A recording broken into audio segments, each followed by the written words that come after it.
verso 35, Mateus 9, 35, diz assim: e percorria Jesus todas as cidades e povoados, ensinando nas sinagogas, pregando o evangelho do reino e curando toda sorte de doenças e enfermidades. Vendo ele as multidões, compadeceu-se delas, porque estavam aflitas e exaustas, como ovelhas que não têm pastor. Então se dirigiu aos seus discípulos e disse: a seara, na verdade, é grande, mas os trabalhadores são poucos. Rogai, pois, ao Senhor da seara que mande trabalhadores ou ceifeiros à sua seara. Agora vamos para outro texto no Evangelho segundo o relato do médico Lucas, no capítulo 9, Lucas, capítulo 9. Lucas, capítulo 9, no verso de número 57. Lucas 9, 57. Diz assim: indo eles caminho afora, estavam indo para Jerusalém, Jesus e os seus discípulos. Alguém lhe disse: seguir-te-ei para onde quer que fores. Mas Jesus lhe respondeu: as raposas têm seus covis, e as aves do céu ou andorinhas os ninhos, mas o Filho do homem não tem onde reclinar a cabeça. A outro disse Jesus: segue-me. Ele, porém, respondeu: permite-me ir primeiro sepultar meu pai. Mas Jesus insistiu: deixe os mortos sepultar os próprios mortos, tu, porém, vai e prega o reino de Deus. Outro lhe disse: seguir-te-ei, Senhor, mas deixa-me primeiro despedir-me dos da minha casa. Mas Jesus lhe replicou: ninguém que, tendo posto a mão no arado, olha para trás, é apto para o reino de Deus. Deixa aberto nesse texto, não feche de jeito nenhum. Vamos orar. Pai Santo, dirijo a Ti minhas palavras em oração, cônscio da minha pequenez e da minha insignificância, da minha miserabilidade, diante da Sua grandeza e majestade. Eu não sei como um Deus tão santo como Tu pode nos aceitar. É só na incondicionalidade do Seu amor, e nessa incondicionalidade que transcende, Senhor, as fronteiras, os credos, as raças e cores, alcança esse ambiente, esse salão, essas mentes e corações, e ministra sobre elas vida, e vida em abundância. Dá-nos compreensão da Tua palavra, Senhor, para que cresçamos conforme a imagem do Seu Filho, para que o Teu reino avance sem medidas e sem limites, e para que Tu somente receba a glória para Si, em o nome de Jesus, amém. Presta atenção aqui, no que nós vamos falar aqui, se o tempo me permitir. Você viu o texto que eu abri? Jesus está diante das multidões, e era normal, quando o Messias veio à terra, e se declarou ser o Filho de Deus, com poder e sinais, e prodígios, as multidões logo perceberam, que ele era um poderoso profeta, que ele era um taumaturgo, um operador de milagres, que ele era o Filho de Deus. Era comum então, por onde Jesus passava, as multidões se aglomeravam para vê-lo, ouvi-lo, tocar nele, receber algum sinal da sua parte, algum milagre. E numa certa ocasião, Jesus viu multidões e multidões incontáveis, e ele teve compaixão delas, e ele olhou e disse: realmente grande é a seara.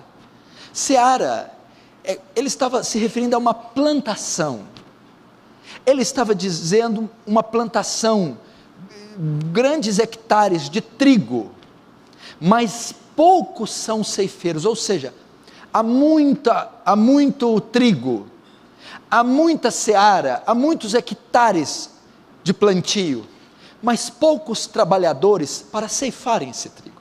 O que ele está a dizer é: há muitas almas perdidas, muitos pecadores a serem alcançados, muita obra a fazer neste mundo, mas poucos são os obreiros, poucos são os capacitados a fazer.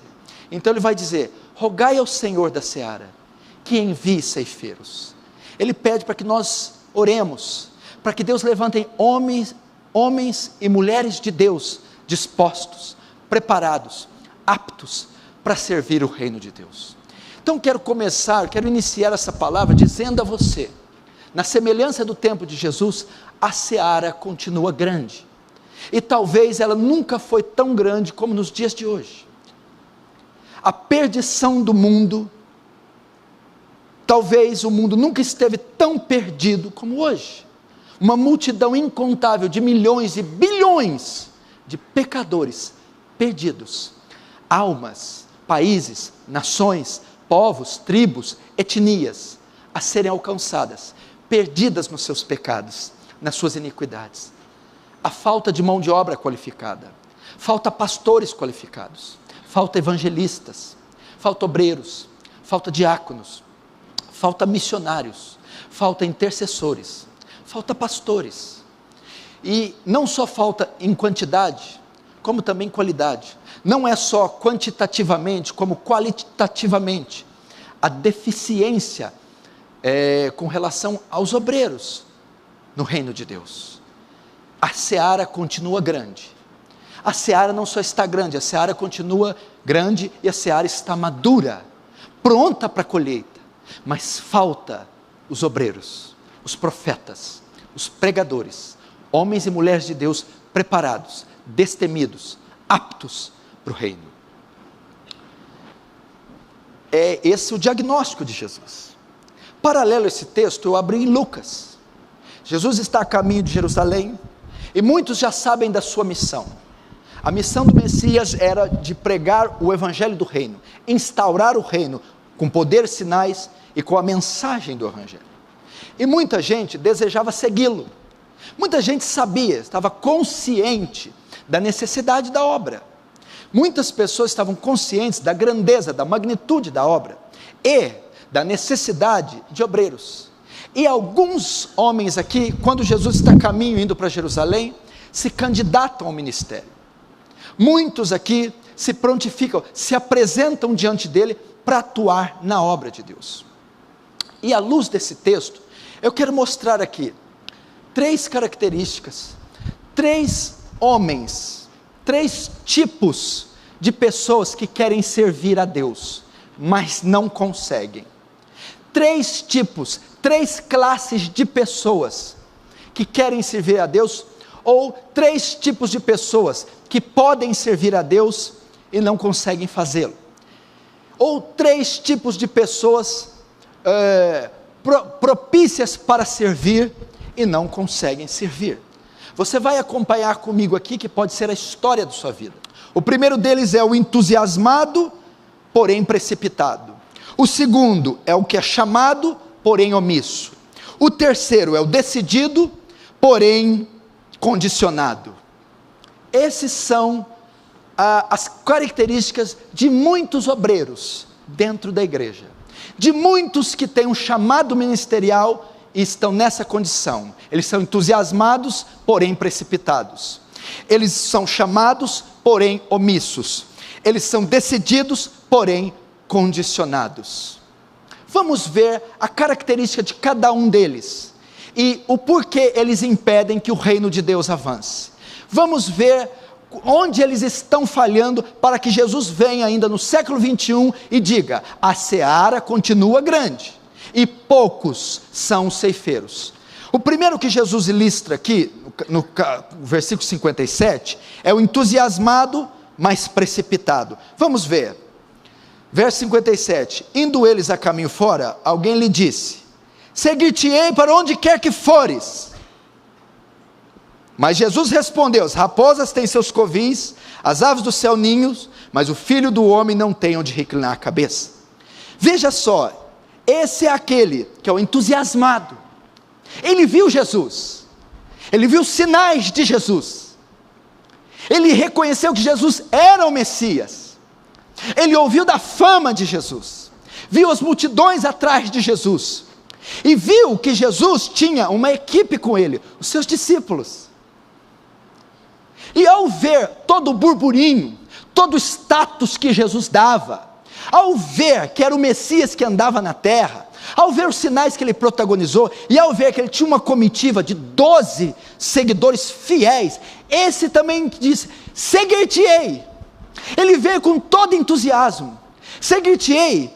E ele ainda diz: por onde quer que fores, seguir-te-ei, abandonarei tudo. São aqueles que vêm até a igreja, aqueles que se recrutam na obra, e eles vêm no início com muito entusiasmo, eles vêm como profetas: eu vou onde o Senhor quiser, eu vou mudar o mundo, eu vou ser um missionário no Nepal, eu vou ser um mártir pela causa, o Senhor é Jesus, o Senhor é pastor de 12 apóstolos, o Senhor é o Filho de Deus, e eu quero te seguir, eu vou te seguir, vou abandonar tudo, quando ele diz onde quer que fores, ele está dizendo nos montes e nos vales, nos valados, na alegria e na tristeza, na riqueza ou na pobreza. É um entusiasta. Está cheio de pessoas assim, que vem à fé, que conhece o ministério, tem acesso à obra dos puritanos, de William Carey, Hudson Taylor, Jonathan Edwards, Dwight Lyman Moody, tem acesso às biografias de Elias, Eliseu, Josué. Vêm os missionários locais e dizem: eu quero servir como eles, eu quero pregar, eu quero evangelizar, eu quero ir a hospitais, asilos, presídios, quero curar enfermos, expulsar demônios, quero formar pessoas, quero plantar igrejas, quero servir. E quando ele diz: quero seguir-te onde quer que fores, quero ir onde quer que fores, não importa o que tenha que pagar, não importa o que tem que ser feito. Eu li recentemente a biografia dos mártires do Coliseu, eu estou familiarizado com isso, eu quero ir. Esse é entusiasmado, porém precipitado. Jesus disse assim, quando ele disse, indo eles a caminho, estava indo para Jerusalém, e alguém disse: seguir-te-ei para onde quer que for, Jesus. Mas Jesus lhe respondeu: filho, as raposas têm os seus covis, as andorinhas os seus ninhos, mas o Filho do Homem não tem onde reclinar a cabeça. Você não sabe o que você está falando, você não calculou os custos, você se precipitou, você não sabe o que está falando. Eu não chamei você para uma vida de mordomia. Não haverá regalias, não haverá descanso, não haverá paz, não haverá lazer, renúncia total. Você tem certeza que está preparado? E esse foi descartado. Quantos não são assim? Eles vêm com bravura, vêm com intrepidez, vêm com dedicação, são os entusiastas, os profetas, vêm com força total, mas quando vê que o preço é alto, desistem. Fogo de palha. Jonathan Edwards, Moody, David Brainerd, Paulo, Jesus, os profetas. Eu não tenho onde reclinar a cabeça. Você será perseguido, escarnecido, zombado, rejeitado, sofrerá, será humilhado, não tem nada para você. É um caminho de cruz. Desistem. Fogem. Entusiasmados, porém precipitados. Eu quero fazer evangelismo. Quero mudar para Franca. A gente vai mudar para Franca, para a Aliança do Calvário, a gente vai sair de São Paulo, Rio de Janeiro, a gente vai mudar, vai plantar a igreja, a gente vai fazer tudo, e vai ser uma maravilha. Lá na Aliança do Calvário tem pecador. O pastor Paulo não era tudo aquilo que eu achava. Não era mesmo. E é pior ainda que você acha. Você vai ver ainda, coisa pior. Lá tem que pagar conta. Eu achei que as contas caíam, o maná caía lá do céu, na Aliança do Calvário. Não cai. Lá o teto salarial é baixo, lá não tem emprego, não tem, lá ninguém, lá o povo é frio, entusiasmado, defesa do evangelho, Aliança do Calvário, evangelizar, Paul Washer, vamos, Cadê o pão para comer? Não tem. Cadê o emprego? Faz um bico. Remenda uma calçada aí com o Marcelo. Vai lá. Cadê? Não tem. Eu vou fazer missões. Sabe o que eles pensam? Que eles vão lá para a África, Guiné-Bissau, Níger, Etiópia, Somália, Papua Nova Guiné, Bombay na Índia. Vão estar lá eles acham que eles vão estar lá, naquela podridão, naquele lixo. Eles vão dormir no hotel 5 estrelas, tomar banho num banheiro de hidro, deitar num colchão magnético, cobrir com edredom de seda, vão tomar um café bacon, ovos fritos, pão de queijo, e vão fazer a missão, e vão pregar a primeira vez e 1000 almas vão converter. Não, eles vão morar em choupana, vão beber água suja, vão pegar malária, vão ficar doentes, a missão vai atrasar o pagamento, eles vão ficar esquecidos, vão ser açoitados, perseguidos e torturados, e nenhuma alma vai se levantar a favor deles. Entusiasmados, porém precipitados. Você não sabe o que pede. Muitos são assim. Muitos vêm. Jesus não está dizendo que o desejo dele é ilícito. Vou te seguir para onde quer que for. Não está dizendo isso. Jesus está condenando a falta de cálculo. Sem entender o que é o Evangelho, é isso que ele está dizendo. Sem entender o que é a fé. Você entendeu o que é o cristianismo antes de tomar essa decisão? Você leu a fundo, você viu as biografias, você acha que é romântico, é um conto de fadas? Eu estou falando de dor, sangue, perda, renúncia. Ele não está rejeitando o desejo legítimo de seguir, ele está rejeitando a ignorância quanto ao serviço. Por isso que a seara continua sem ceifeiros, porque eles são precipitados. Você quer servir? Você vai passar fome. Você quer servir? Você não será elogiado, é reconhecido. Você quer servir? Perseguição, dor. O filho do homem não tem onde reclinar a cabeça. Jesus está tipificando: eu não tenho regalia alguma para te oferecer,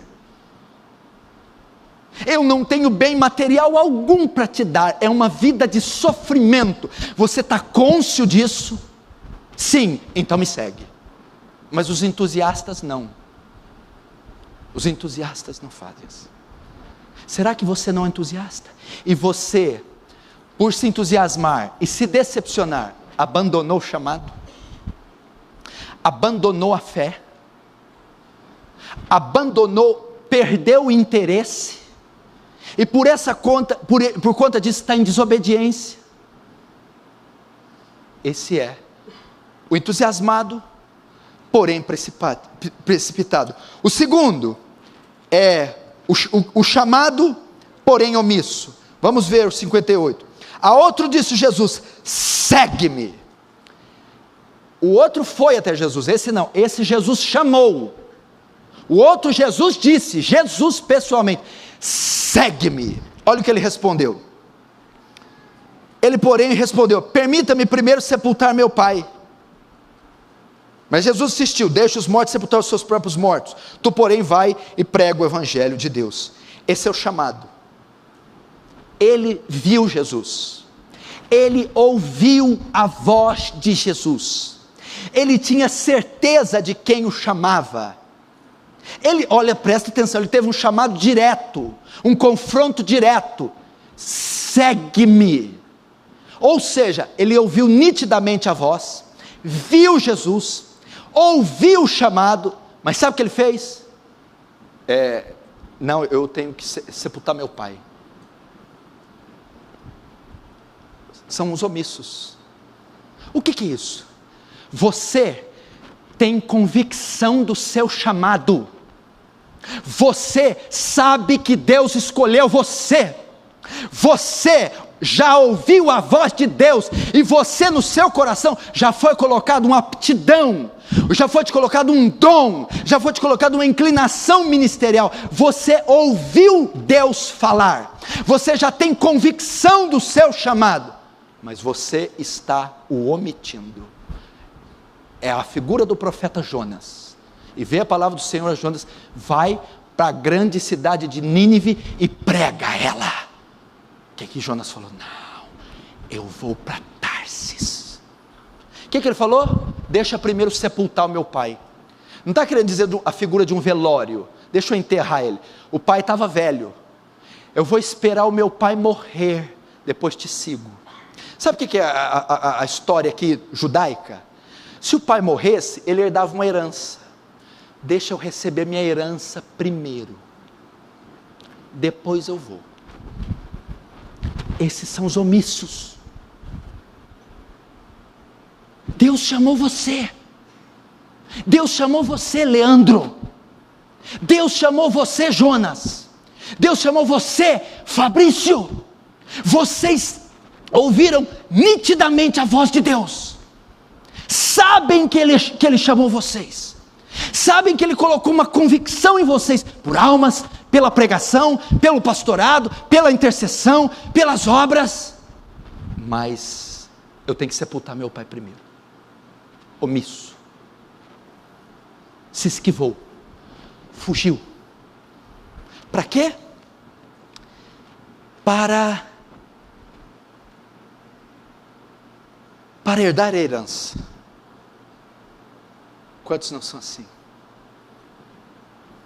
Aí Jesus vai dizer: deixa os mortos sepultar os mortos, vem e prega o reino de Deus. Deixa os mortos espiritualmente, os ímpios, fazer isso. Jesus está dizendo assim: tem muita gente para ficar com teus pais, tem muita gente para sepultar eles, agora tem pouquíssimos para pregar o evangelho, vem e prega o reino. Jesus está dizendo: meu filho, olha o tamanho da seara, você vai ficar perdendo tempo com herança, com posses, com terrenos, com propriedades, com isso tem gente para fazer para você, tem gente para correr atrás. Deixa os mortos, os ímpios, os tabeliões, deixa os incircuncisos, vem você chamado, eleito, remido, regenerado, vem você salvo e prega o evangelho. Glória a Deus.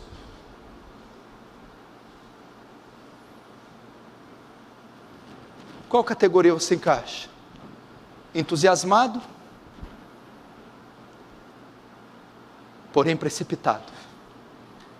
Chamado, mas omisso. E não estou falando só de homens não. Sandra sabe que tem algo. Sabe que Deus chamou. Sabe. Mulheres aqui sabem. Sabe que não nasceram só para ficar em casa. Sabe que tem um desejo grande no coração de pregar, de chamar gente para a igreja, de orar por enfermos, de expulsar demônios. Mas tem que sepultar meu pai. Eu tenho que pegar a herança, Vitor. Você vai pegar essa herança com quando? Com 70 anos? Chamados. Duvido que vocês não saibam que tem um chamado. Duvido que não arda no coração de vocês. Todo dia eu tenho que fazer uma coisa, eu tenho que abrir uma obra, eu tenho que pregar, escrever um livro, visitar, eu tenho que orar para o enfermo, eu tenho que ir no hospital. Duvido. Mas tem que sepultar o pai. Jesus está dizendo: tem 7 bilhões de mortos espiritualmente para sepultar teu pai. Vem, larga tudo e me segue. Viva para uma coisa digna. Você vai gastar 8/10 da sua vida vivendo para esse mundo. 8/10 da sua idade se envolvendo com o mundo. Larga e segue. Pastor, mas tem tanta coisa. É um ato de fé. Deus é que sustenta a causa, Deus é que sustenta a obra, Deus é que sustenta o missionário.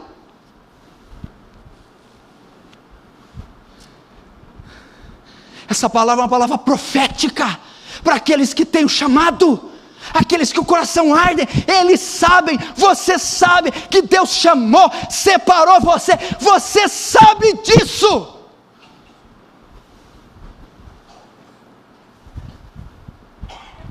Você sabe que você não nasceu só para ver os domingos, você sabe que você não nasceu só para ter diplomas, cursos superiores e posses. Mas eu tenho que cuidar dessas coisas. Jesus, deixa os mortos cuidar isso. Deixa os seus colegas de trabalho ímpios, deixa os seus parentes ímpios, deixa os seus amigos ímpios, vem e prega o reino de Deus. É uma figura da obra. Faz a obra, faz a obra.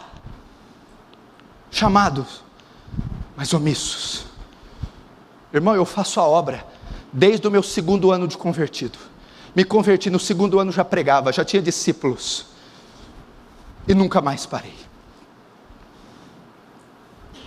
Quantos anos você está na igreja? Cadê? A seara continua grande, pouco ceifeiro. O terceiro é o decidido, rapaz, porém condicionado.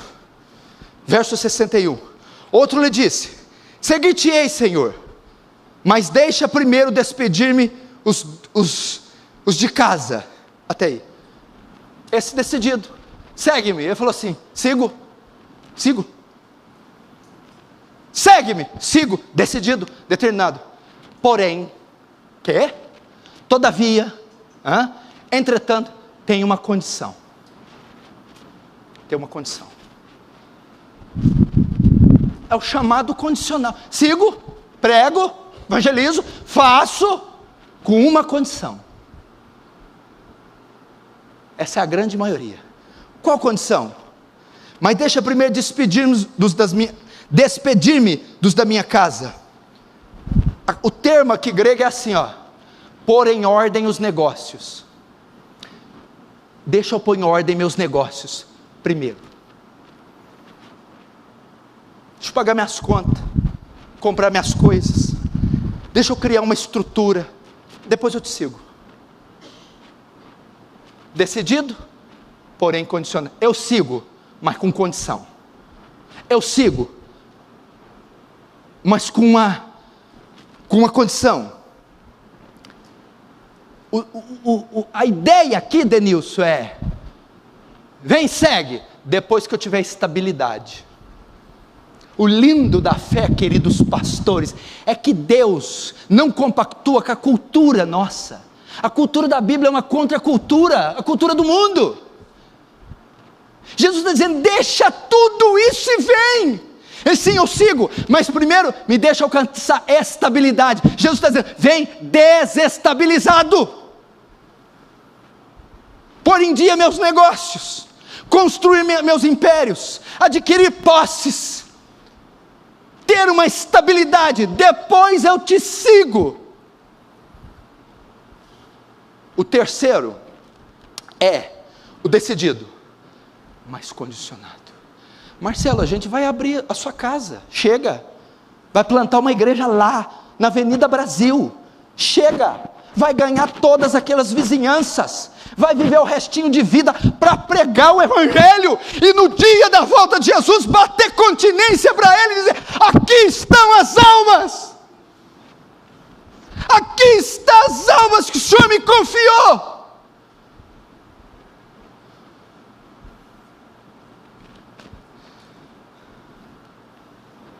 Segue-me. Ele está chamando você, segue, mas seguir aonde? Eu não sei. Prega na escola, abre um trabalho, um culto no lar, evangeliza a vizinhança, põe a mão nos enfermos, expele os demônios, ensina as escrituras.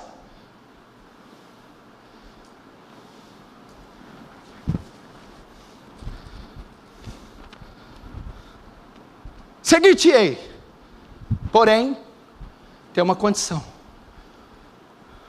Sabe o que Jesus está a ensinar aqui nos 3? O chamado para a obra é incondicional. Deixa as redes, Pedro, e segue-me. Na colheitaria, Mateus 9,9, estava lá um publicano, coletor de impostos, rico, Mateus, segue-me. A Bíblia diz que o seguiu. No original, e imediatamente o seguiu. Como diz o bom e velho Irion, não perguntou qual seria seu salário. Ele o seguiu, seguiu, seguiu. Nós estamos precisando de gente assim, Sandro.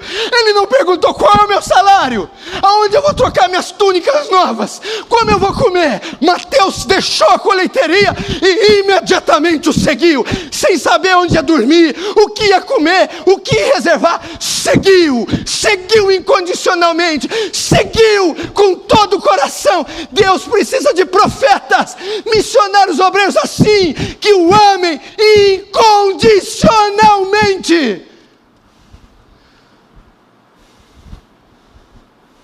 Sabe o que está matando vocês? A autopreservação.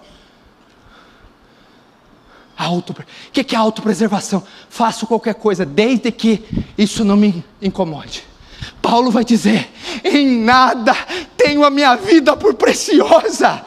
Ele fala,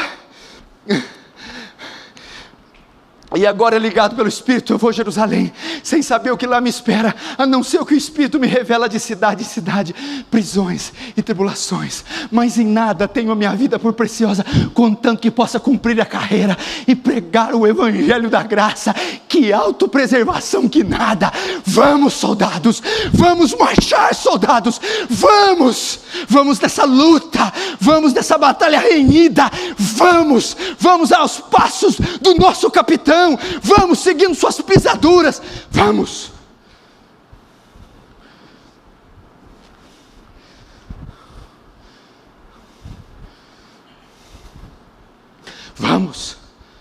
Vamos jejuar. Olha para o teu rosto, está gordinho demais. Olha para os teus olhos, olheiras, vigílias, jejuns. Chore por almas. Veja essas biografias. Quer ser enviado para missões, para evangelismo?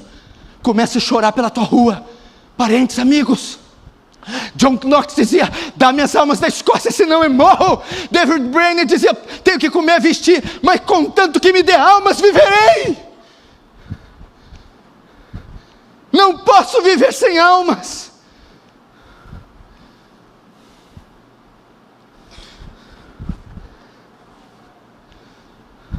Quando você chegar diante do trono, o que você vai mostrar para ele? O seu diploma? Seu cabelo alisado com chapinha? O seu terreno com seu imóvel luxuoso? A lipo, botox que você fez? Você vai fazer? Eu estava discipulando um jovem antes e disse para ele assim: eu disse isso e digo aqui e agora. Eu disse: alguém para falar de mim, para falar da minha vida, tem que levantar a camisa e mostrar as costas. Paulo falou aos Gálatas: não me molestem, eu trago em meu corpo as marcas de Cristo. Alguém que viveu pelo Evangelho, sofreu pelo Evangelho, se entregou pelo Evangelho. Não me venha com seu intelectualismo internauta querer dizer algo para mim. Se você não tem marcas, não sabe que é horas a fio orar, jejuar dias a fio, ser perseguido, ultrajado, humilhado, massacrado pelo Evangelho.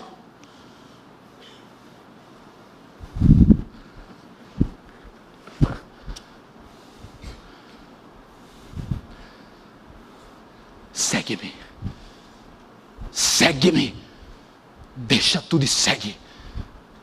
Eu vou ter que usar a frase dele novamente. Ele está chamando homens de Deus. Os covardes ficam em casa vendo filme e comendo pipoca. Segue-me. Sabe o que é a nossa vida? A nossa vida é uma imprestabilidade de um corpo com esqueleto cheio de mochiba, que terminará no caixão comido por bichos. Então vamos pegar essa pobre e miserável vida, entregar ela, oferecer como sacrifício santo, vivo e agradável a Deus.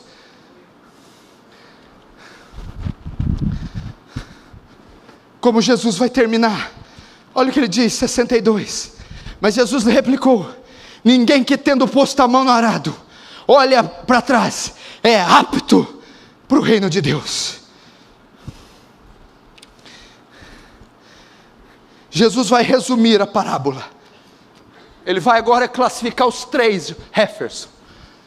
Vai classificar o entusiasmado, mais precipitado, o chamado, mais omisso, e vai classificar o decidido porém condicional. Vocês três, quem coloca a mão no arado e olha para trás, não é apto para o reino de Deus. Qual a ilustração que ele está dando aqui? Da agricultura. O que é o arado? É o trabalho de preparar a terra para o plantio. A terra está meio grossa, dura. Tanto num carro de bois como em mão, vem um homem com discos. Ele vai arar, ele vai afofar essa terra. Ou ele vai seguir o carro, guiar o carro de bois para arar. Só que no tempo antigo, nesse tempo, alguém que fosse arar a terra e olhasse para trás, para o plantio ser feito perfeitamente, os sulcos, as frestas deveriam ser feitas em linha reta. Se elas fossem feitas sinuosamente tortas, estragava o plantio, não servia. Então, quando o homem arava a terra e dava uma olhada para trás, ele desviava, estragava o plantio. Para o sulco ser feito com exímia perfeição, esse homem tinha que estar centrado, olhando para frente. Ele não podia piscar, ele tinha que estar obstinado com o alvo. Jesus está dizendo: aquele que põe a mão no arado, a obra, o chamado, o ministério, mas olha para trás. O que é olhar para trás? É o indeciso. Ele não sabe o que ele quer. Ele está com um olho na obra, mas um olho no mundo, um olho na obra, um olho nas pessoas. Ele não se decidiu. É o indeciso, é o confuso, é aquele que não se decidiu. O arado é a obra. Olhar para frente é fixar-se, entregar-se de corpo e alma naquilo que chamou. Olhar para trás é mostrar-se dividido, inseguro, é mostrar-se indeciso. Quantos obreiros estão assim, confusos, indecisos, inseguros, estão olhando para trás, estão fazendo o que com o ministério? O que Jesus diz? Que esses que põem a mão no arado são os três: o entusiasmado, mais precipitado, botou a mão no arado e olhou para trás; o chamado, mais omisso, botou a mão no arado e olhou para trás; o decidido, porém condicionado, botou a mão e olhou para trás. Olhou para trás. O que Jesus disse? Quem bota a mão no arado e olha atrás, não é apto para o reino.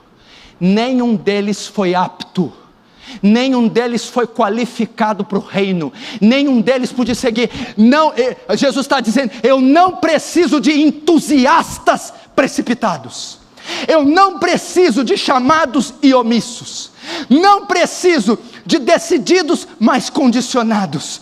Todos vocês não servem para o reino. Assim como se o arado ficar sinuoso não proporcionará um plantio adequado, comprometerá a safra, assim também este tipo de obreiro não é apto para o reino. Ele vai comprometer a causa, vai comprometer a obra, vai comprometer a igreja.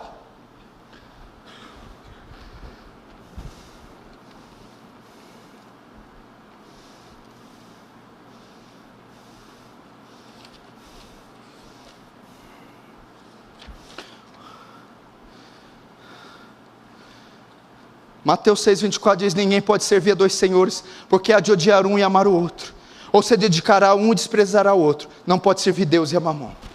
2 Timóteo 2,15: procura apresentar-te a Deus aprovado, como obreiro que não tem que se envergonhar, que maneja bem a palavra da verdade.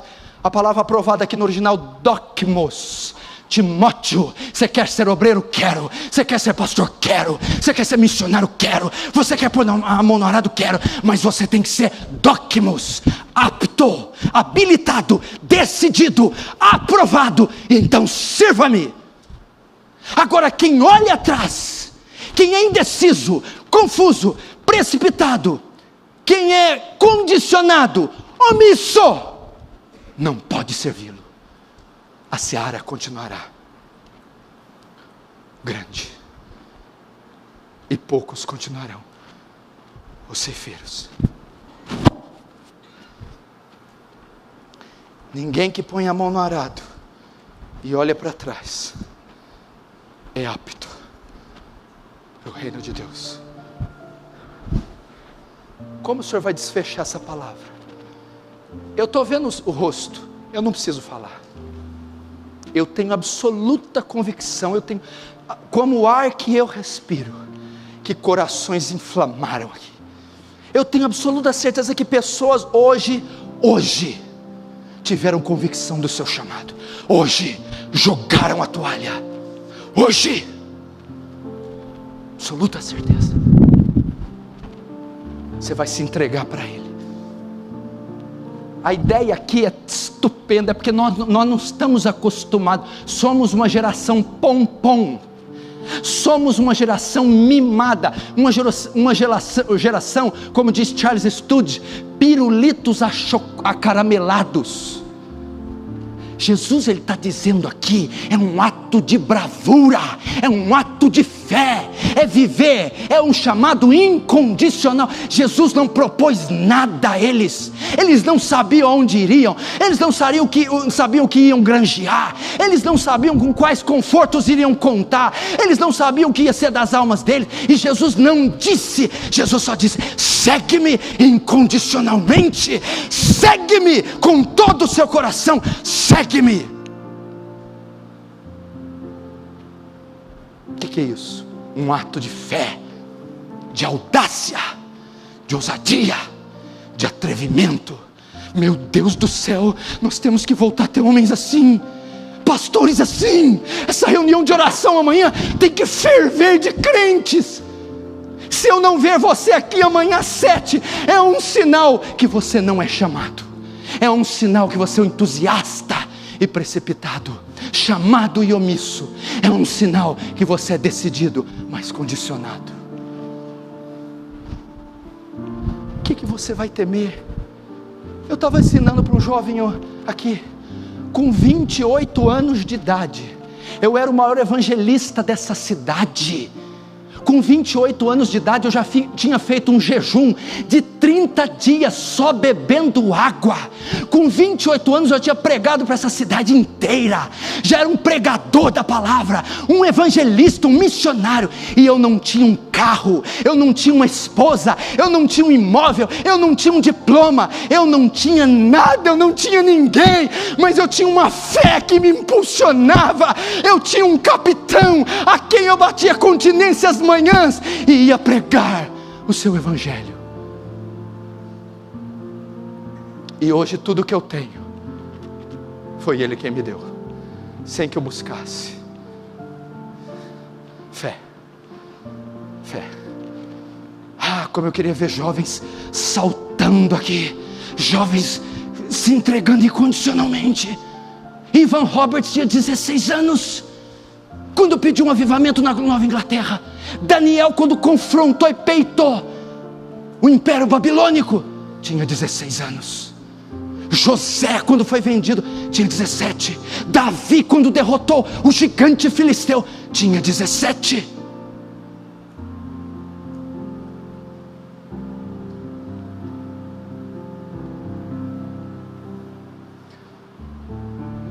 Eu vou pedir para você fazer uma oração. Quem já leu o livro Heróis da Fé, quem já viu pregar alguma mensagem do tipo, quando eu falar, você vai fechar o olho e vai orar como se fosse um menino de 10 anos. Exploda, não interessa quem está do teu lado, não quero saber a hora, a condição climática, a tua roupa. Você vai orar entregando a sua vida incondicionalmente. Se você foi chamado hoje, se o seu coração está acelerando, se o seu peito está ardendo, o Senhor vai dizer: eis-me aqui, envia-me a mim. Eu não quero saber das condições, dos medos e temores, eis-me aqui. Feche os seus olhos e comece agora mesmo. Se quiser se ajoelhar, fique à vontade. Agora é sua hora. Você vai ter vergonha agora, você vai ter timidez agora, bem nessa hora, a hora que é para escancarar, a hora que é para ir.